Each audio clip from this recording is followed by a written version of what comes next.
ඊළඟ ටියුටෝරියල් එක මම කතා කරන්නේ keep text යටතේ. ඒ කියන්නේ උදාහරණයක් විදියට අපි එක පැරග්‍රාෆ් එකක්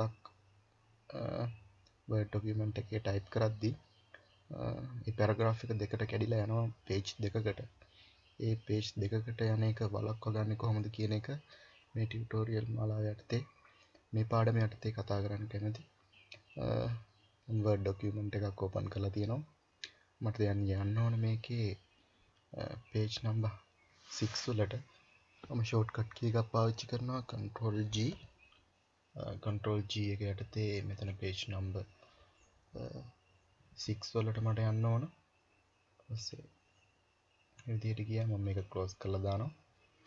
ඊට පස්සේ මෙතන page number 6 එකේ මෙන්න මේ ඡේදය සහ මේ ඡේදය එකම ඡේදයක් page දෙකකට ගිහින් තියෙනවා. මට මේක අයින් කරගන්න ඕන. මේක එකම page එකට යවන්න ඕන. එහෙනම් මම මේ දෙකම select කරගන්නවා. select කරගෙන මෙන්න මෙතන තියෙනවා paragraph එක යටතේ මෙන්න මෙතන icon එකක්. paragraph setting icon එක. මේක click කරලා මෙතන තියෙනවා indents and spacing and line and page breaks. මේක අපි line and page breaks මේක නෙවෙයි line and page breaks වලට යන්න ගිහිල්ලා මෙතන අපිට option ටිකක් තියෙනවා. දැනට ඒ option දැනගන්න අවශ්‍ය නැහැ. මෙන්න මේ option එක keep lines together කියන option එක දීලා click කරලා okay කරපුවාම මේ lines දෙකම එක page එකකට යනවා. මේක කොයි වෙලේත් මොන page එකකට ගත්තත් වෙනස් වෙන්නේ නැහැ.